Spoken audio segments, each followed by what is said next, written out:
All right. Awesome. Awesome. Jamil. Welcome, welcome, welcome. I am so excited to be chatting with you today. Seriously, I was just thinking over the last week how wonderful it's been to have mentorship from you, and it's been about 6 years.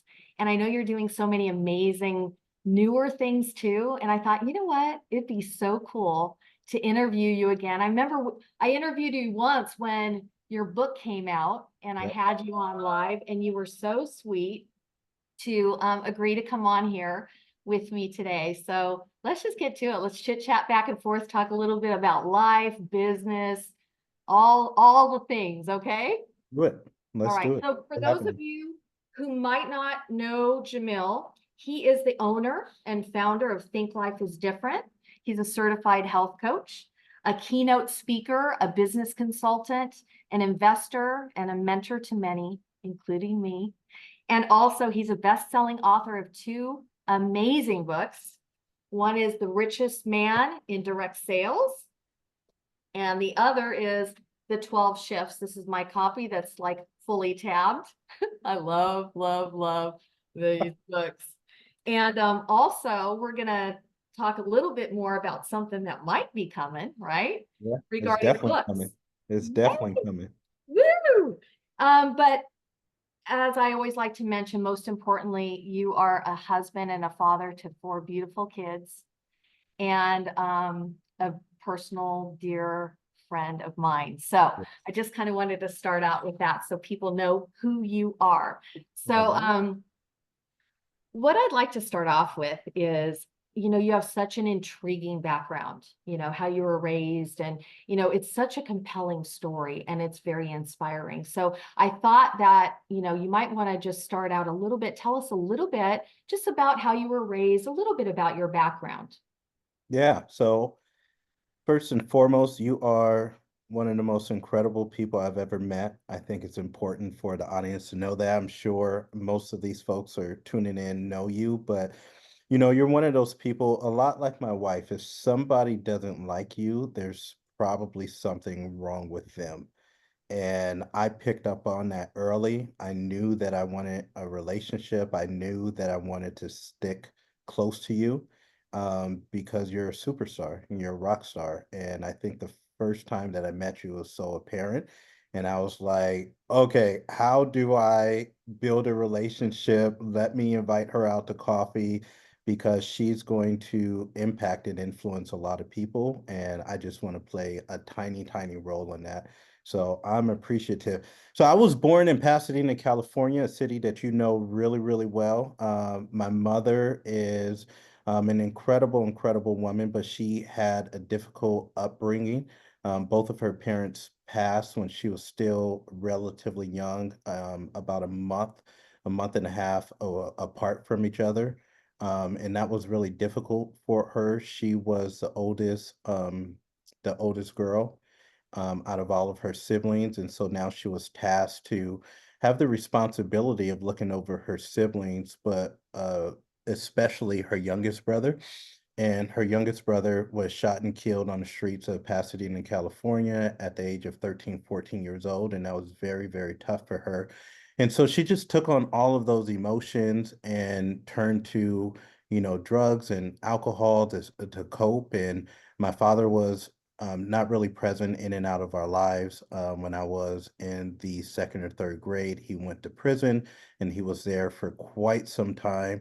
And so, we lived off of the state, welfare and Section 8 housing and sort of waiting for the first and the 15th of the month for those government checks. And that's how we ate and that's how we made it. But my mom is extremely industrious. She figures things out. And one of the best things she ever did for me was move us just about maybe 10 miles east along that 210 corridor to a new city.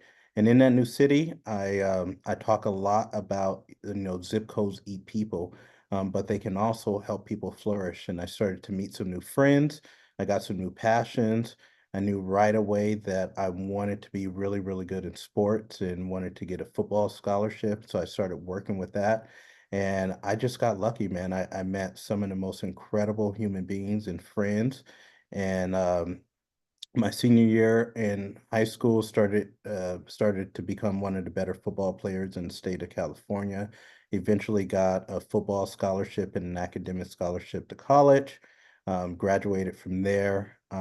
Met a beautiful woman who is now my wife. Got a job with Johnson and Johnson in pharmaceutical sales, and then found my way into health coaching. Decided to build a health coaching organization. Wow, that is such an interesting story. And I know that every time I hear it, I didn't know that all those details about your mom. That's Mm, really kind of important to know for sure. And that's, of course, where we met is health coaching. that's right. And you have been my mentor and my dear friend for about 6 years. And before we got on this, before I started recording, I was telling you I was doing a post about it and I had over 700 pictures of you on my phone. All the different experiences that we've had and everything, right? So, um, you know, about health coaching, there is one of our transformational habits of leadership that says we lead from the future and we act in the now. And to me, you are just the epitome of that. You know, I was always intrigued when I would hear your stories about you would write letters to yourself Yeah. and you would see that compelling future for yourself. And I was always intrigued about that and wondered, like, how did you learn how to do that? Or was that just something that you did on your own? I this was part of me being lucky. There's a lot of things, there's two sides to every coin, depending on how you look at it. So a lot of things that are blessings in my life are also sometimes curses. So being on welfare was definitely a blessing. But on the other side of the coin, it was a little bit of a curse. When I moved to this new city, I started making friends, and a lot of my friends were able to do things that I was not able to do. I mean, they were able to have things that we were not able to have. They were able to go out for dinner and have big meatballs and spaghetti and authentic Italian food. We were not doing that. They got the best Christmas presents. We were not able to have that. And so I built up this ability to fantasize and to start thinking about, you know, what I wanted, what I wish that I had, what I'm going to have in the future. And I distinctly remember in the fifth grade making promises to myself that, this reality that I'm living right now, I'm not going to have these same feelings. I'm not going to have the same embarrassment. I'm not going to have the same sort of juxtaposition. I'm, this is the last time that I'm going to feel less than, that I'm going to feel like an outcast. And so I just began to develop this ability and this mechanism to see in the future and to start planning things out and to see 10, 20 years ahead. And that started early. Like I said, I probably made the decision to get a football scholarship when I was in the fifth grade. And, that was, so I was maybe like, I don't know how old you are, 10? And Yeah. so, I mean, I didn't get a scholarship until maybe a decade later. So I think that's where it comes from. And then I was just able to build upon that as I got older. Very interesting. And the reason why I wanted to ask you that question, my brother John, he's kind of a self-made guy, and he had an aha moment. And it was he really wanted this pair of jeans in high school. And all the rage and everyone had them in high school. And he asked my dad, and my Mhm. dad was a pastor, and we didn't have much. And my dad had to tell him, I'm so sorry, John, but we Yeah. cannot afford those jeans. And my brother told me it was at that moment, it was his aha moment that he was not going to be in that position. So that's kind of why I wanted to ask you that. Um, all right. So, you've accomplished so much in your life. It's just so amazing. You're constantly in creation mode, which I love. And you've opened so many of our eyes open to that. Like, we need to be in creation mode and moving forward. You're the best-selling author, of 2 books, as I had mentioned. And a little bird told me just this morning that is it true that there's going to be a book number 3? Yeah, yeah. Book number 3 is just about done. We'll likely release it maybe first of the year, maybe around that time. And it's a project that I'm really excited about. It's a book that I've been holding on to. I probably have about 4 or 5 unfinished books. Um, but this one is a book that I've been holding on to, and I'm excited to for the public to have it. Wow, what's it about? Can you tell us a little bit? Yeah, so the title is called The Freedman in the Oak Tree. And I really love history. I've always been a history buff. Doesn't mean that I'm good at it or very talented or very academically smart. But I've just always loved history. And one of the things that I love merging is psychology, anthropology, history, and business. And I don't know why, but I've always been interested in those topics. And one of the time periods that I love is Reconstruction. And it's a time period right after the Civil War, as you know. But I love it because at a time in history where a lot of people in the United States were at their worst, African Americans were at their best. And as I have built a business basically from scratch, as you have as well, I know that there's just certain characteristics and habits that if people pick up and if they do consistently over time, then those habits are going to lead to positive outcomes, no matter what a person's exterior circumstances might say should be the case. It's just a law, it's cause and effect. And so I wanted to write a book that shows um how by implementing these strategies, these techniques, these habits, even in the worst time for a series of people, that you can still find massive success. I didn't want to do it like my other 2 books where it's just very straightforward and laid out, or it's like step 1, step 2, step 3. I wanted to do it as like a fable, almost like a parable style. And so the reader really has to pay attention and get the secrets without them just being overtly, thrown in their face. Like they're really going to have to pay attention. So, and I'm a storyteller, that's been one of my challenges with doing things like this. And, I shy away from a lot of podcasts and interviews because a lot of people like sound bites and stuff like that, and that's just not my communication style. I tell stories. I love storytelling. And so I wanted to write a book like that. So this book is going to be amazing for entrepreneurs, for history buffs, for business people, for people wanting to know how to scale businesses. Um, if they read shift 10 in my book, The 12 Shifts, this is an extension of shift 10, which is find your 12.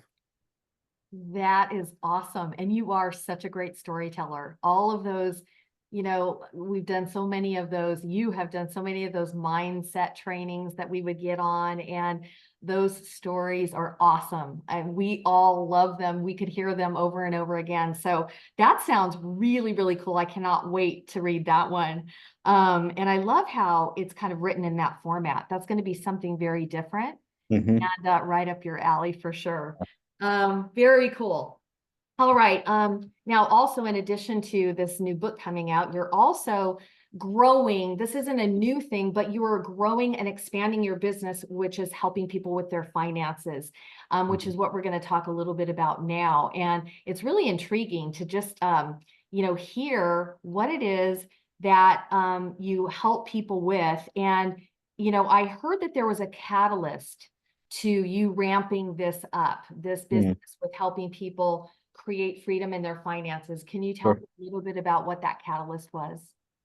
Yeah, so I've had Think Life is Different for a long time. I mean, I launched a business in 2019, which was a year before I predicted doing it. I predicted that I would launch a business called Think Life is Different in 2014, but I didn't think that I would do it until 2020. So in 2019, we launched Think Life is Different, particularly because I started being asked to do some speaking and some keynoting, and I started writing the books more seriously. I had already had The Richest Man in Direct Sales.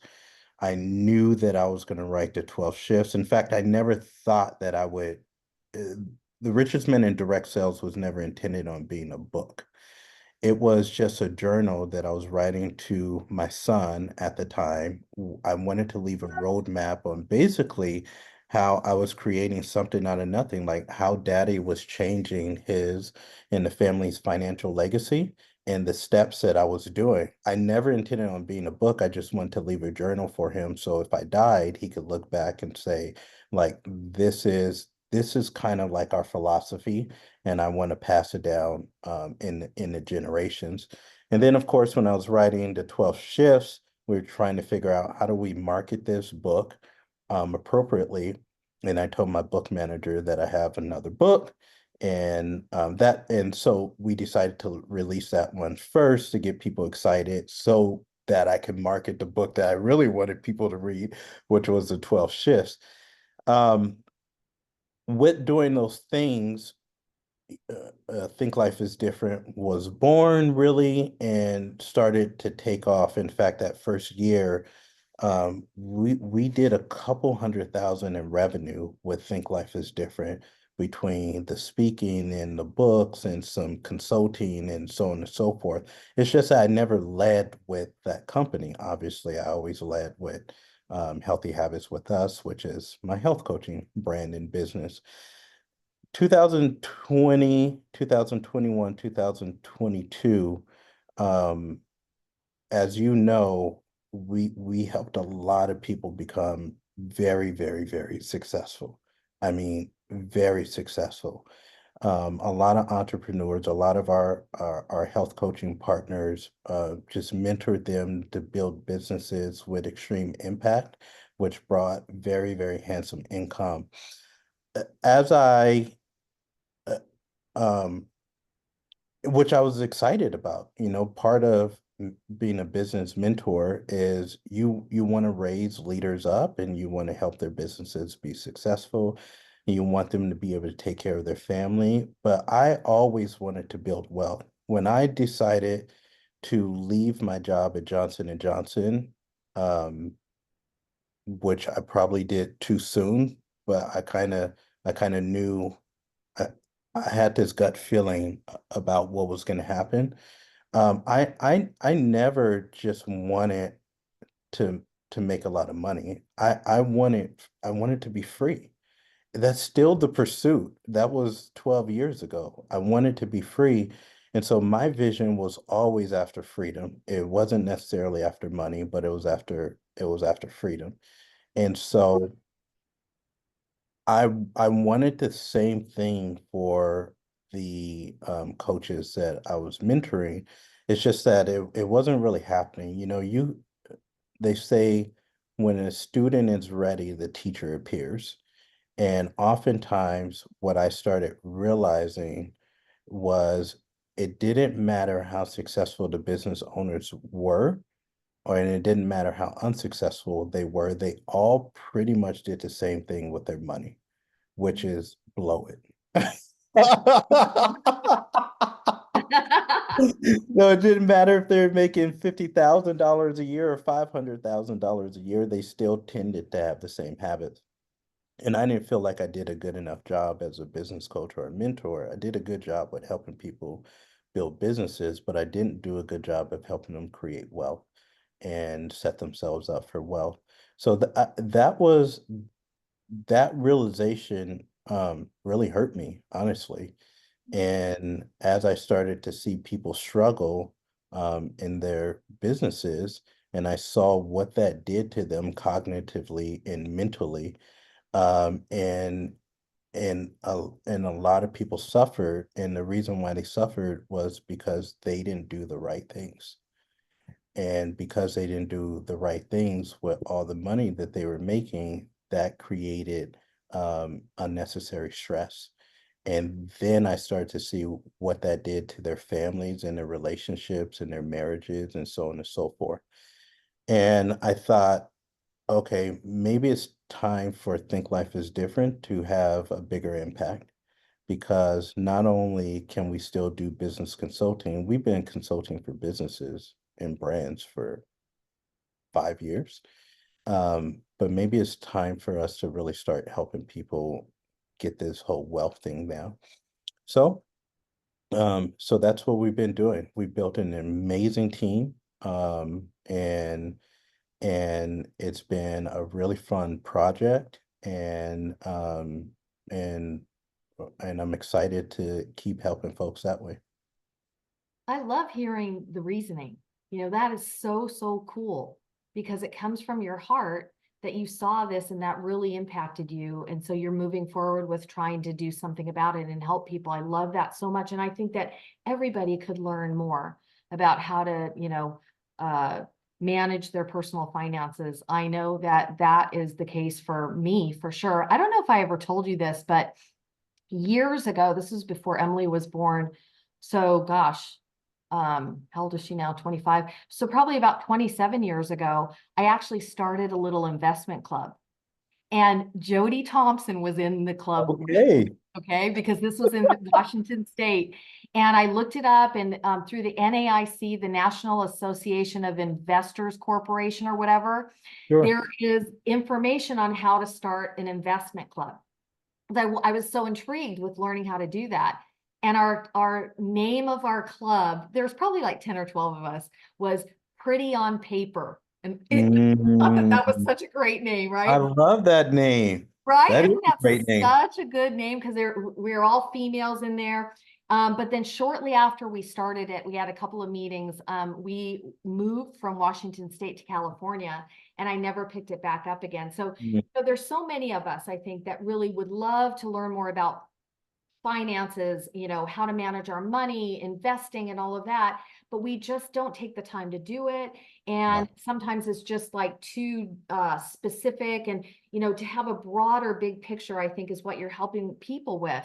And I think it is so, so important. So, with that in mind, I was thinking about how many people need this. So many people need Millions. that, right? What would you say to somebody who might say, you know what, like I can't afford to invest, or, it's too late for me? What would you say to somebody? I would say those are common.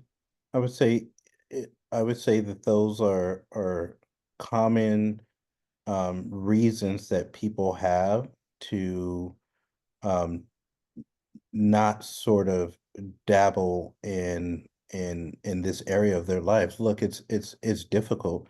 Oftentimes we are taught to do certain things. For example, you and I were brought up in a world to where we were scholastically, we probably were poured into. I mean, we probably took geometry and calculus and pre-algebra, and some of us know how to spell a little bit better than others. We understand run-on sentences and jargons and prepositions and nouns.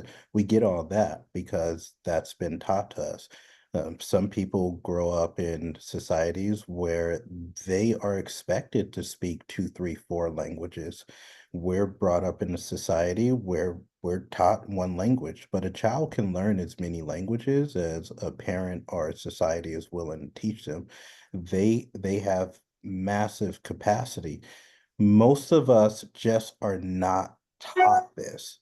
And because we don't know it, it's fearful, and it's not something that we put a lot of emphasis behind, even though it's the one thing that all of us need. I mean, um, I think financial education is the most important education that a human being should have, but it's the one education that's not taught.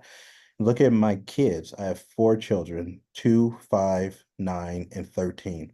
All of them can tell you what to do with a dollar, even a 2-year-old, and they can articulate it.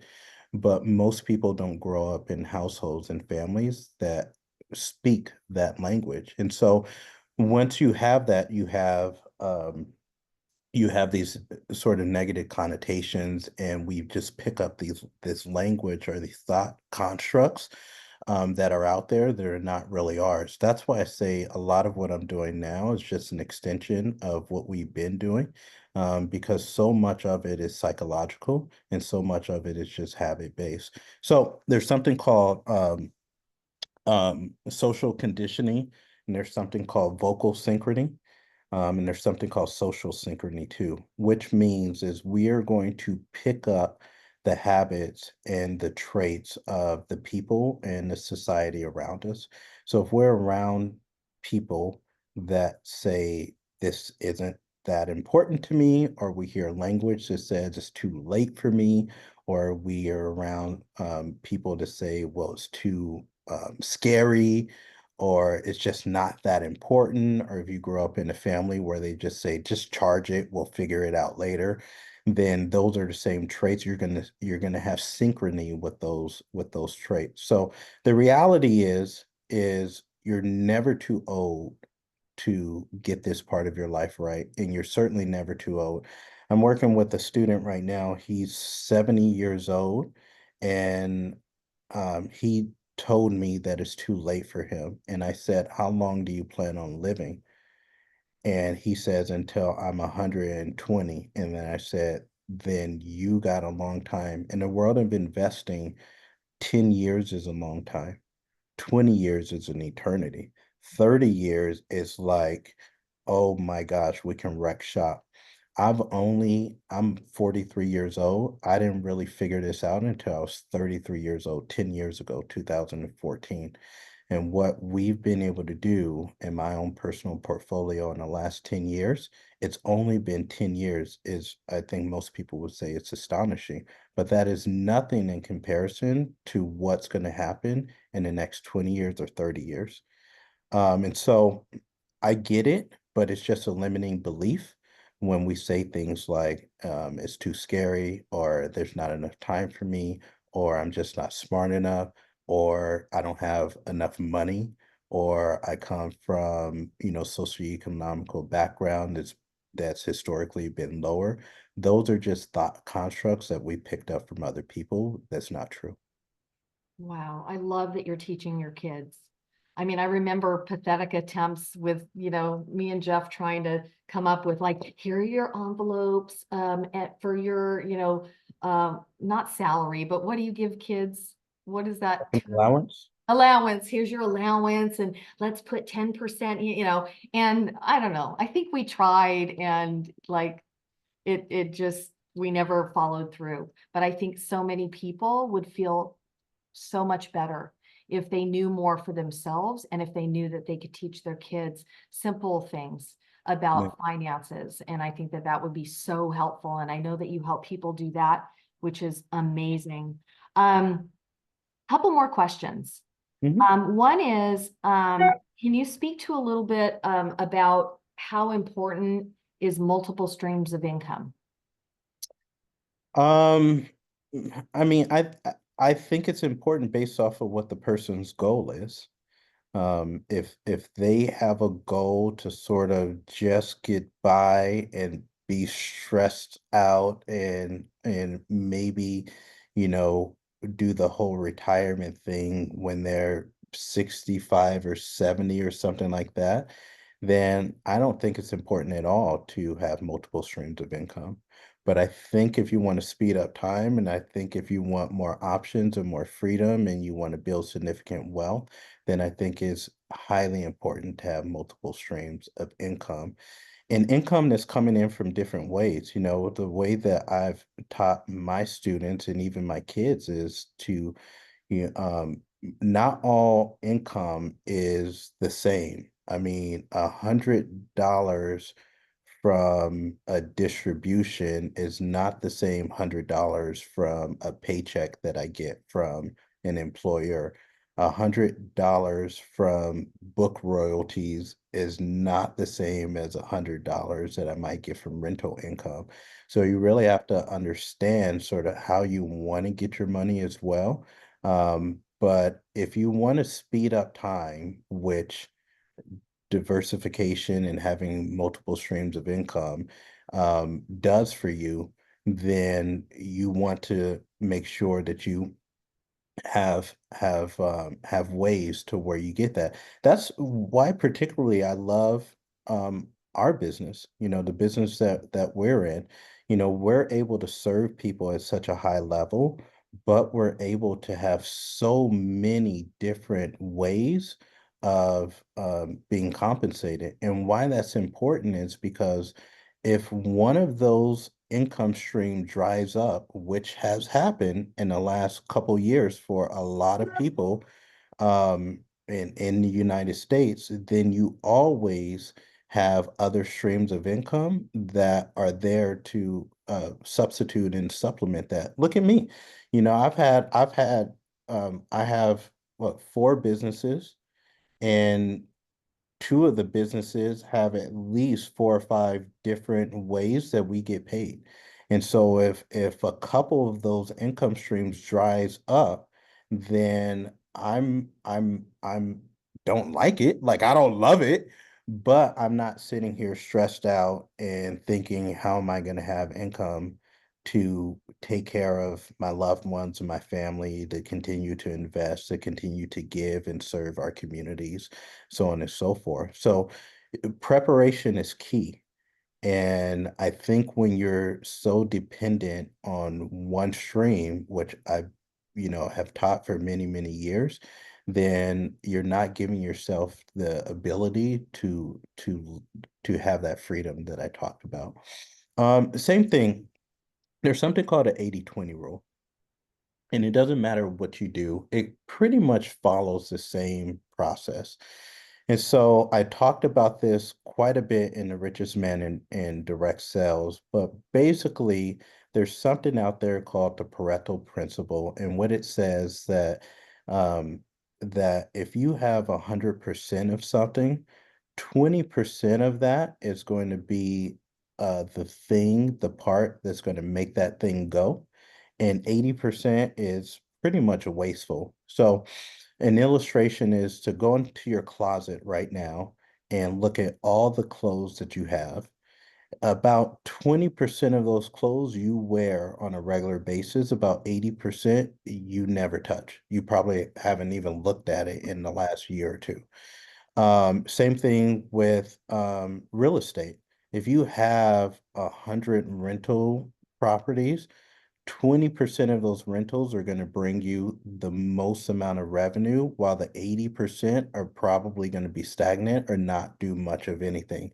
When I'm building my coaching organization and I'm bringing on coaching partners, I know that if I am mentoring about 100 entrepreneurs and coaching partners, about 20 of them are going to be the ones that I'm really looking for, while the other 80 probably aren't going to do much of anything. It might be a little bit of a headache.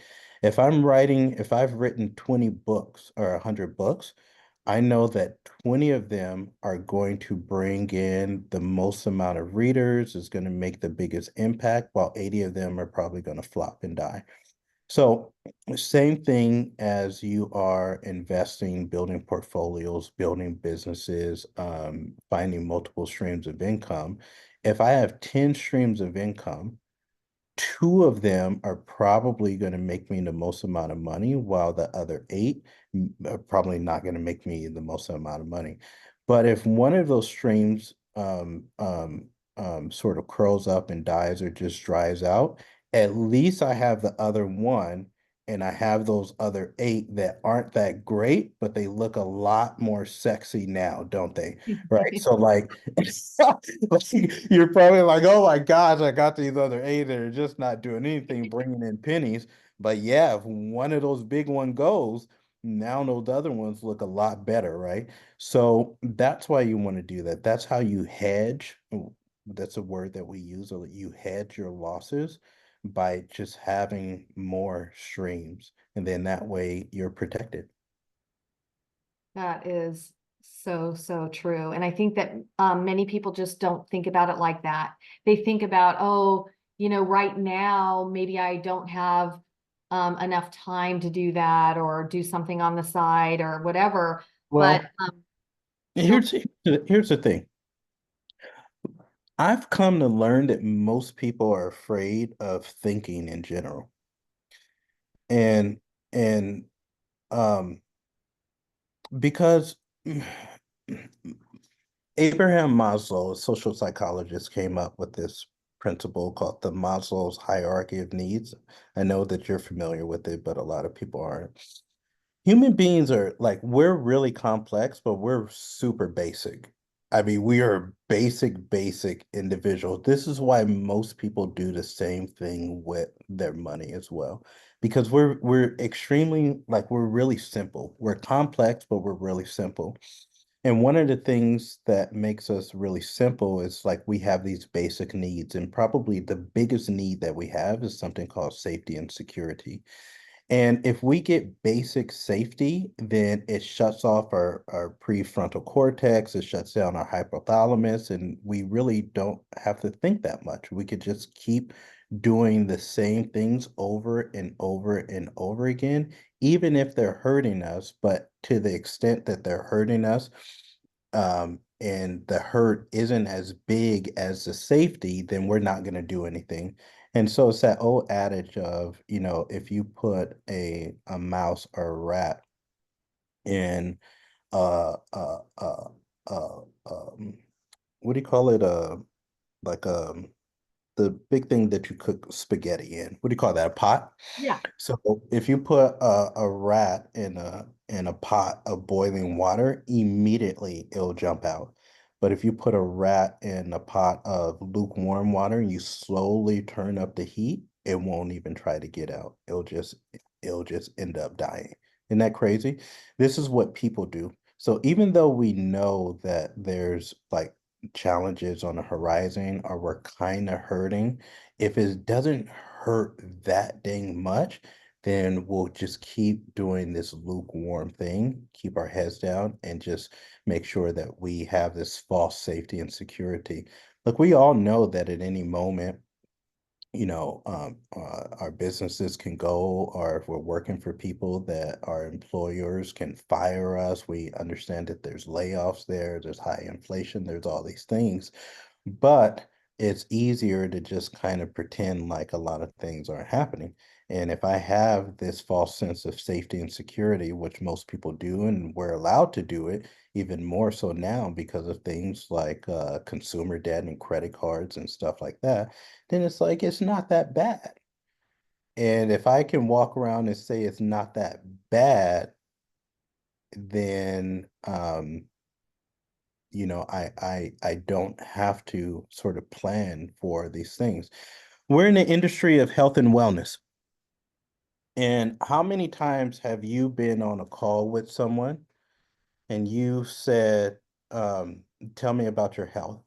And they start telling you, and they say, you know, I really don't even know, like I'm pretty much healthy. And and they say, well, I'm not on like high blood pressure medication. Yes, I take a cholesterol pill, but I'm not, I'm pre-diabetic, but I'm pretty healthy. Many Don't you times, hear that? all the time, All the time. day long. Yep. So why do people say that? Because we're allowed to have false security. And when we have this false sense of security, either in our health and our wealth, and we don't really have to think, then it gives us an out. And human beings like to have mental breaks. That is such a great explanation. That and so so true because we talk a lot about in our coaching businesses about facing current reality.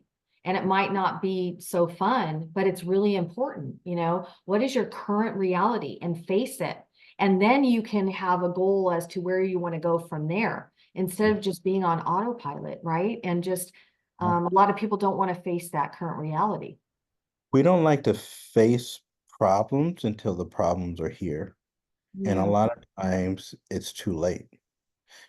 For example, I told you that it doesn't matter how much people make, Priscilla, it doesn't matter. They tend to do the same things. Whether it's $80,000 a year or $200,000 a year or $1 million a year, $2 million a year. It doesn't matter because the behaviors are the same. And if I don't have to sort of it face the monster right now, then I can pretend like the monster's not here. Mm. So this is why you'll have so many people who are 40 or 50 or 60 or 70, and you have conversations with them and you're saying, hey, like, talk to me about this wealth plan that you put together for the last 20 or 30 years. And they can't tell you the plan because they haven't done much of anything.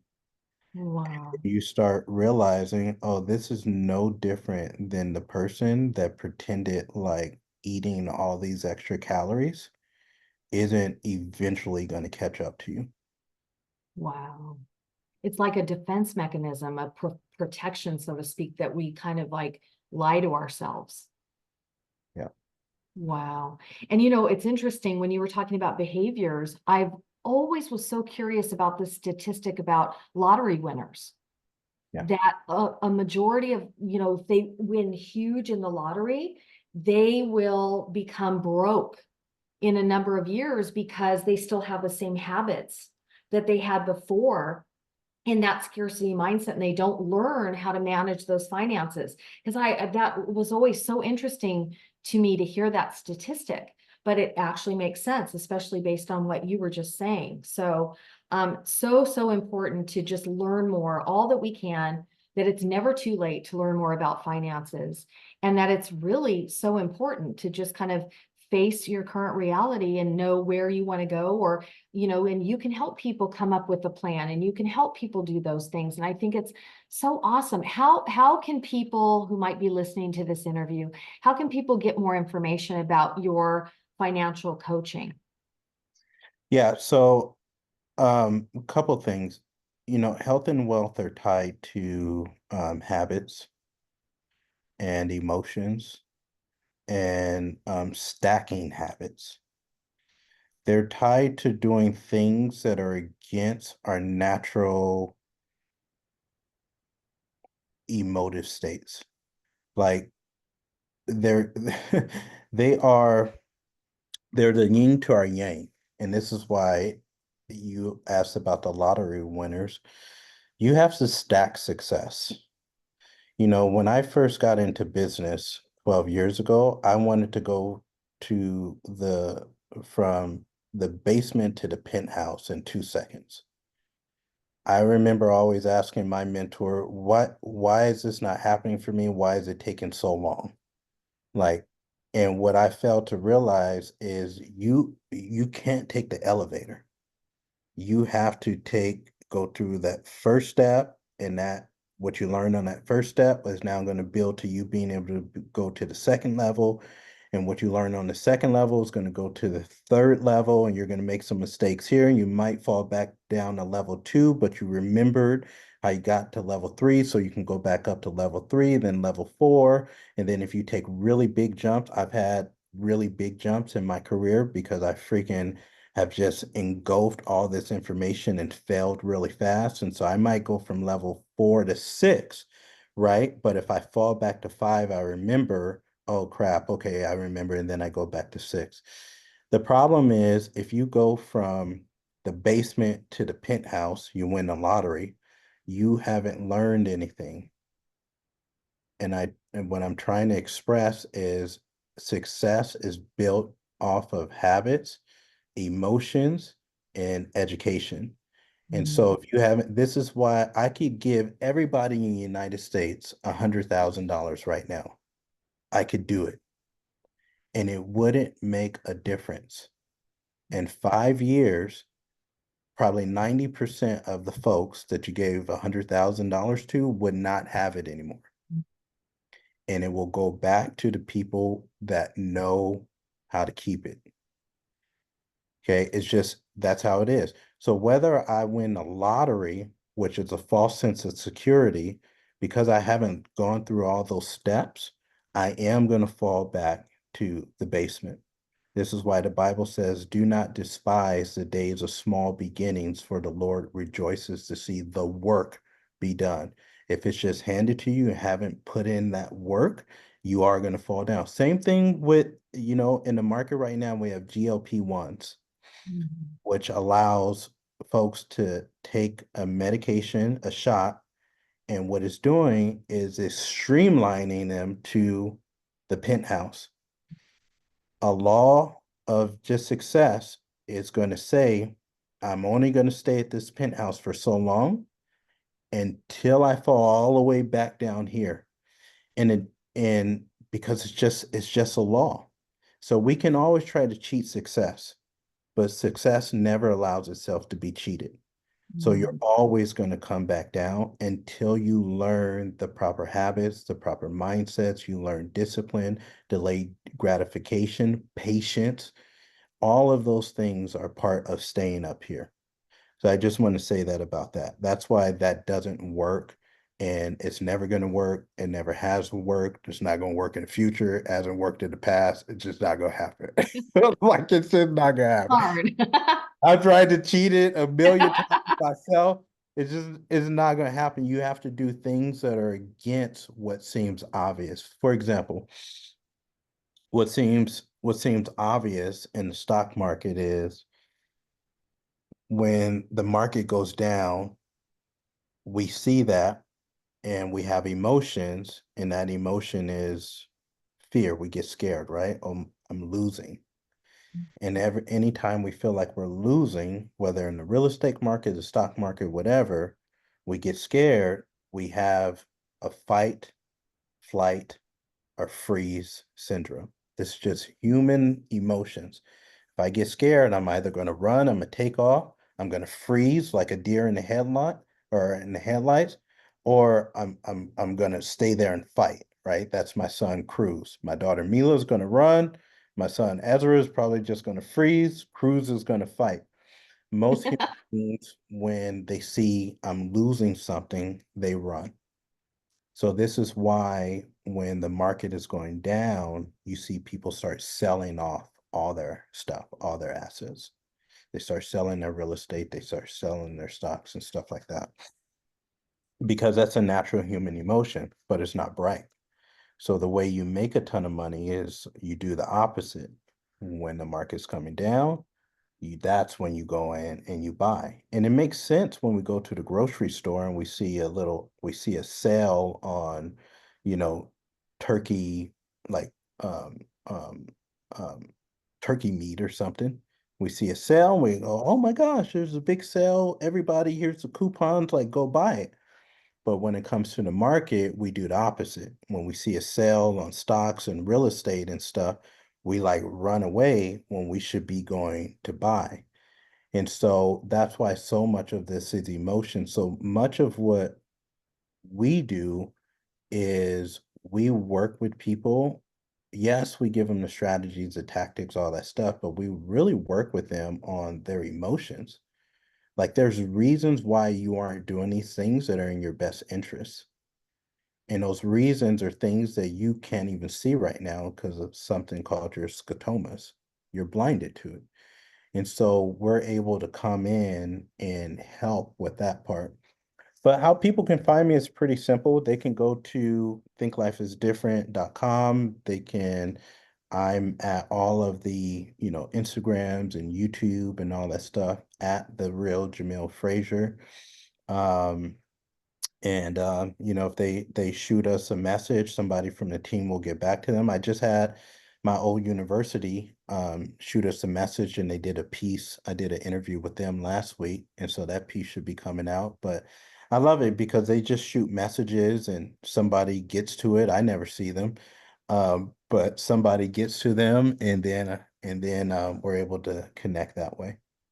That's awesome. I think that you are doing so many amazing things. And it was my hope that I just wanted to bring you on so that people could hear what is available and the type of help that they can get. And, I didn't really understand much about mentorship and, until I started in this business, and I have you and many other mentors in this business, and it's helped me so much. So I just thought, might as well share a little bit about this, what's available and what people can learn more about. And Yeah. so that's why I wanted to bring you on. So Yeah. thank you so much. I'll put more links in the comments section, like under this Facebook Live, and I'll shoot you this recording after it becomes available. But this was fun. And I Yeah. learned a lot. Like, I'm jotting down, and every time I talk to you, I learn little bits and pieces that I had never heard before. I just love that, and we've had a lot of conversations, but it was great, very eye-opening, and so good. Yeah, thanks for having me. And like I said, I'm so glad to have you in my life. You know, these for all of you guys that are watching, like the people that you want in your lives are people like Priscilla for sure, who every single day, even when things are tough, they just have such a positive outlook. A big part of being successful is having, successful people around you. And I've been lucky my whole life, even when it came to doing the quote unquote right things with my money. I got lucky to have a guy come in my life who was a lot like you, just very positive and took me underneath his wing. But environment plays a big factor. So I thank you for being one of those people, those bright, shining lights on my path and in my life for sure. Thank you so much, Jamil. The feeling is totally mutual. I'm not the tears aren't gonna come. I'm just so appreciate you. So thank you so much. We'll do this again sometime. I'm just so grateful that you came on to share with us today. Thanks for having me. All right.